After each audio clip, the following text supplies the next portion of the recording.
So I think these 10 things are more important than interest rate drops. So this is great for the investors that have got everything right, but they're stuck because their serviceability is not right. Now, people that hold their property for 10 years, guess how many of those lose money? Close to 5 0%. to 10%, 5 to 10%, Okay. right? Because look, if you bought an apartment in Melbourne CBD 10 years ago, it's worth less now than what it was then. This is really happening. We've got to go in there, right? But by Yeah. the time those people do it, it's going to be too late. By the time they realize what's happening, yeah, they That's would have right. missed out already. So what I'm saying is now is the perfect time to really get your ducks in a row and get involved. But if you get a brand new car, but the right one that's good value for money, one that's good value for money, and one that's going to give you good fuel efficiency because it's got a good return, and you get good depreciation, you get tax deductions, you've got all that, then having cheaper fuel is great, but it's not the be all and end all. The most important thing is actually getting a property with growth potential, and at a low interest rate, not going to help you much if you buy an area of little or no capital growth. So the dip's a little book that teaches you when to quit and when to stick, because a lot of people don't know when to quit. A lot of people don't know when to stick. And it's all a matter of getting the fundamentals right so you know when to stick and when to quit. You know, he's a very wise man. And he once said to me, everything is a trade-off. Hmm. And I agree. I agree with him because everything is a trade-off. And the fact of it is, when interest rates drop, it's a trade-off. Is it good? Is it bad? It's both. You know, I Okay. like to share that. So that's what I'll talk about with interest rates. You know, it's a great time to celebrate, but the thing is, low interest rates means that property is going to start going up pretty soon. And for the people out there that are watching, you know, get your ducks in a row. The thing is, the key takeaway is rate cuts fuel property and investment growth, right? But it's not all sunshine and rainbows. But the biggest winners. Okay, guys, me and my team are about to go live. So make sure you grab your beverage of choice, sit down, and you're in for an amazing show. Okay, hello and welcome. Hello. And welcome. We're going live. And what I'd like to say is the RBA has finally dropped rates. We've been waiting this for a while. Been It's waiting finally for done. 4 years. What do you mean a Yes, while? Four yes. years. Actually, just over nearly 5 years. It's a Happened nearly long five time. years. So Yeah. we've spent 5 years. Now, I did say I was going to have a bottle of champagne. I haven't got it with me. I forgot. I'm going to bring it next Thursday This night. Friday, maybe. On Friday, I'll pop it and I'll do a quick video Friday because night. I think we need to celebrate. It's exciting because I'm wrapped. So there's going to be winners and losers. So that's what I want to talk about today. Because what I want to talk about, we've had a drop in interest rates. I want to talk about what it means for you and who's going to win, who's going to lose. Because we got David actually who works with us and comes around and he does all our deliveries and other bits and pieces for us. And you know he's a very wise man, and he once said to me, "Everything is a trade-off." Hmm. And I agree. I agree with him because everything is a trade-off. And the fact of it is, when interest rates drop, it's a trade-off. Is it good? Is it bad? It's both, right? So now also, today I was getting my beard done at a new barber in West Lakes. His name's Chris. So if you're on the Facebook, say hello because he said he wanted to see me. Because the other guy doing my beard, he's like, "You look kind of famous." I go, "Maybe you see me on TV on Channel 10, you know, on Saturdays." He goes, "Nah, man, you look like an influencer or something." The other guy goes, "What do you do?" And I started talking. We had a bit of a laugh. So it was pretty funny. So winners and losers. Okay, so who's going to win? The winners, homeowners with mortgages. They're going to win because they got lower repayments, right? Now, first home buyers are going to have a chance to buy a property finally because it's going to be a little bit easier for borrowing capacity. Businesses with loans are going to be good. You know who else is going to win? The stock market. Because normally interest rates go down, people invest more in the stock market because people get Okay. excited. Interesting Stock that it's market got goes that up. effect on the stock Yes. market.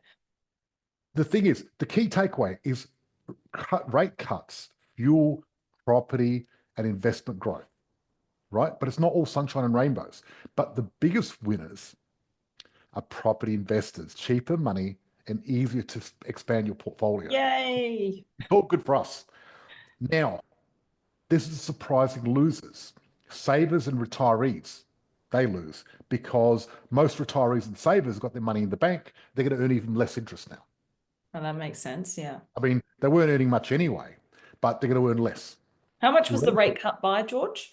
0.25 basis Yes, points. that was by the RBA. So has it been passed on to the banks yet?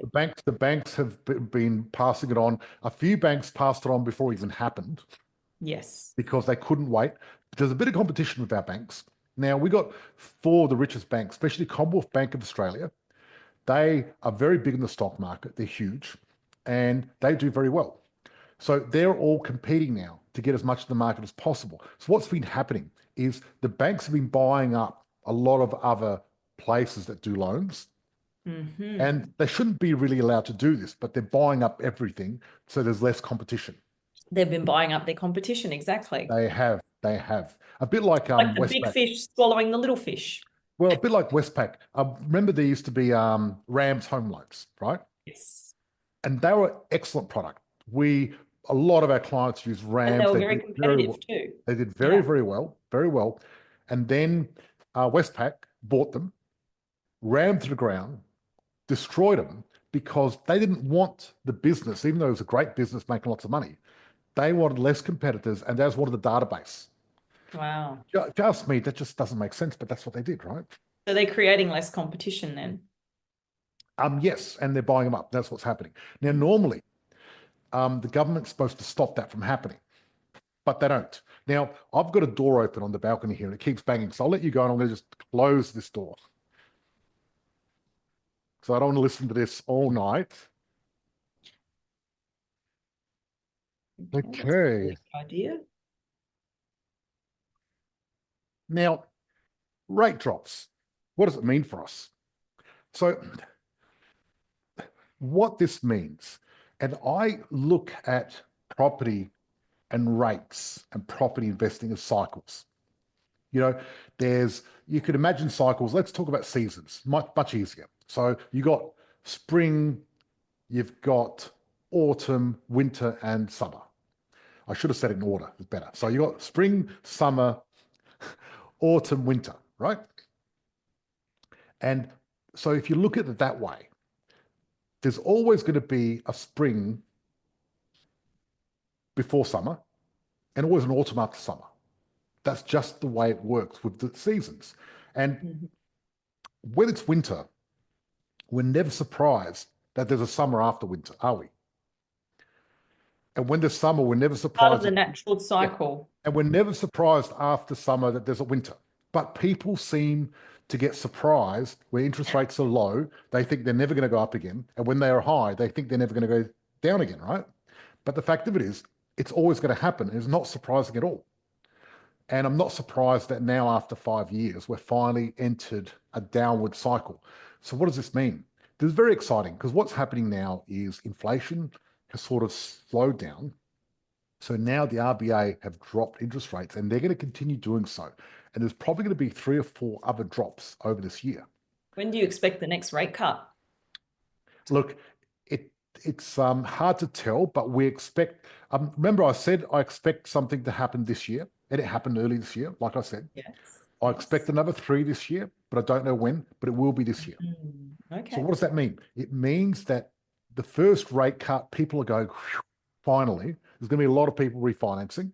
And it's like it's raining in a drought. Yes. And people are going to finally start thinking about investing in property or buying a property.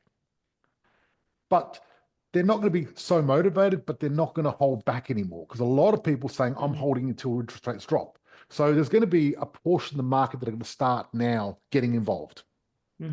But next 2 or 3 rate drops, then everyone's going to jump on and go, my God, this is really happening. We've got to go in there, right? But by the time those people do it, it's going to be too late. By the time they realize what's happening, That's they right. Missed out already.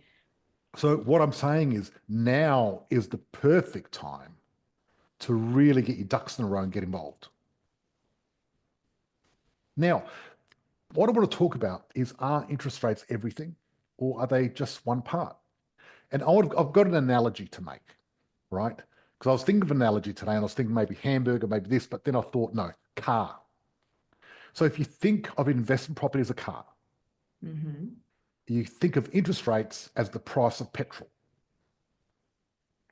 right? So is it better to have cheaper petrol? Sure. But if you get a clapped out bomb, doesn't matter how cheap the petrol is, it's still going to cost you a lot of money. It's going to break down. It's going to be no good. So if you get an old crappy house that's falling apart, it's still like a clapped out bomb. Low interest rates aren't going to help you. Also, you can't depreciate an old clapped out bomb. But if you get a brand new car, but the right one that's good value for money, one that's good value for money, and one that's going to give you good fuel efficiency because it's got a good return, and you get good depreciation, you get tax deductions, you've got all that, then having cheaper fuel is great, but it's not the be all and end all. The most important thing is actually getting a property with growth potential, and at a low interest rate, not going to help you much if you buy an area with little or no capital growth. So picking the right location is more important, getting the top 100. Getting the right return and cash flow. If you get something totally negative geared, costing you minus 500 to 1,000 a week, low interest rates aren't going to help you. Getting the right structure and strategy is important. If you don't get that right, it doesn't matter about interest rates. If you don't know how to get depreciation and how to get money back on a weekly basis, it's not going to really affect you that much. Your market timing versus time in the market, very important, but also your risk management, asset protection. And if you don't know how to leverage and use your equity, not going to help much. And knowing supply and demand and having the right mindset. So I think these 10 things, growth potential, cash flow, property selection, structure and strategy, tax benefits, market timing versus time in the market, risk management, leverage and equity, supply and demand trends, and mindset and education are more important than interest rate drops. However, a caveat here. If you've got all the basics right, then interest rate drops are great.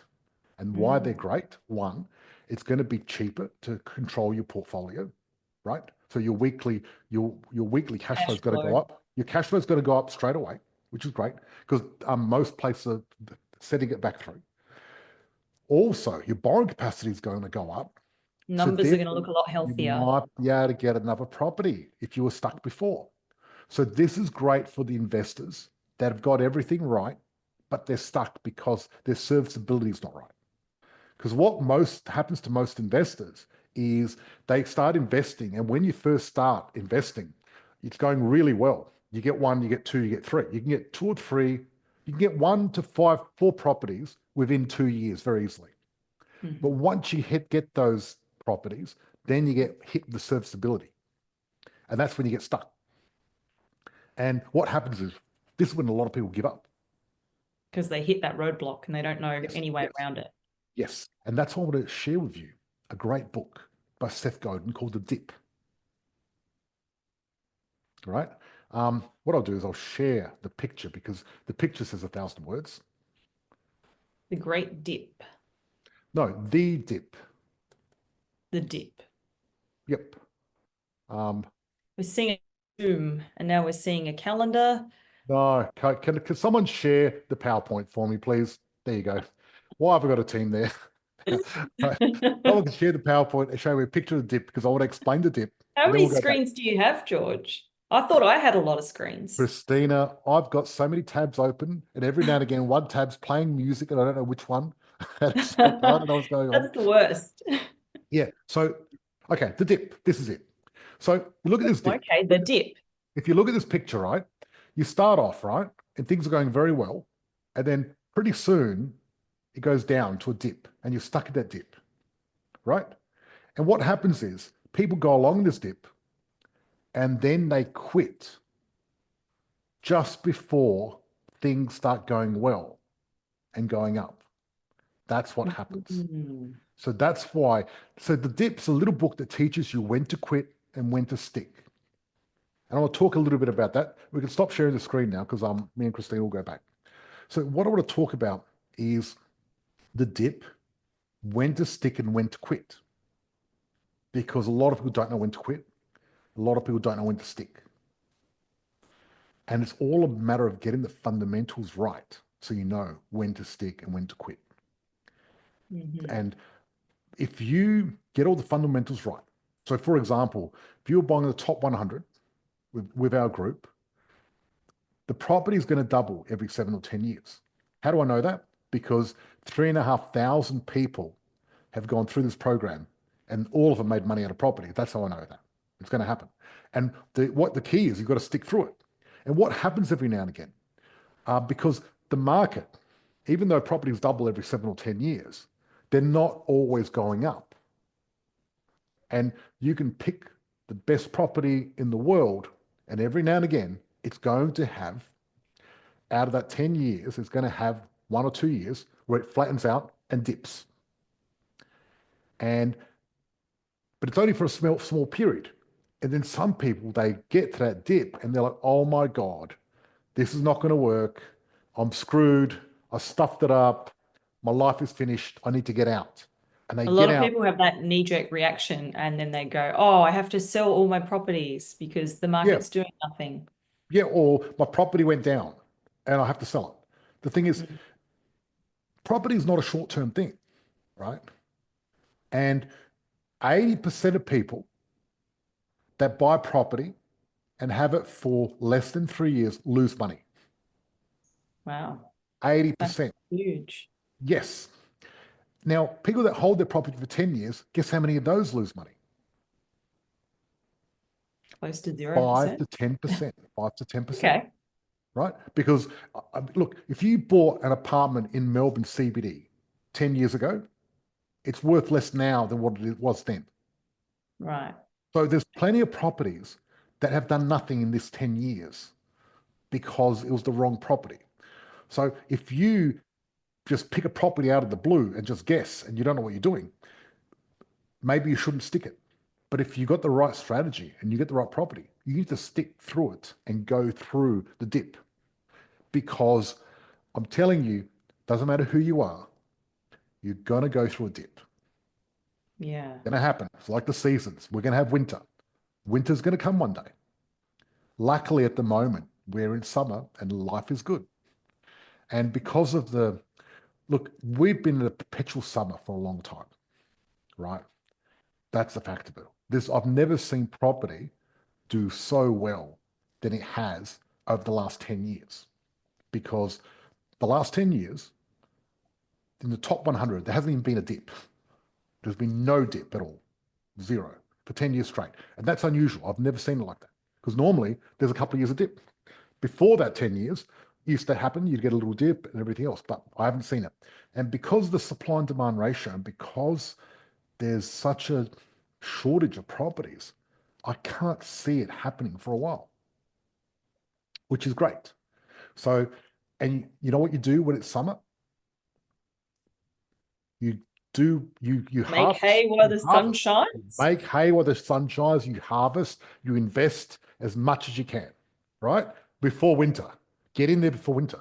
And Absolutely. what I'm going to do is once we finish the live, I'm going to go through some behind the scenes stuff, as I said, and I'm going to talk about properties and how I think about properties. And I'm going to talk about some live examples of some properties that recently happened where I was almost pulling people out of these properties and things like that. So it's going to be very interesting. I like to share that. So that's what I'll talk about with interest rates. It's a great time to celebrate, but the thing is, low interest rates means that property is going to start going up pretty soon. And for the people out there that are watching, get your ducks in a row. If you need help getting your ducks in a row, whether you listen to our podcast or in your Facebook Live or YouTube, type in hashtag ducks and my team will reach out to you. Okay? And we're going to help you get your ducks in a row.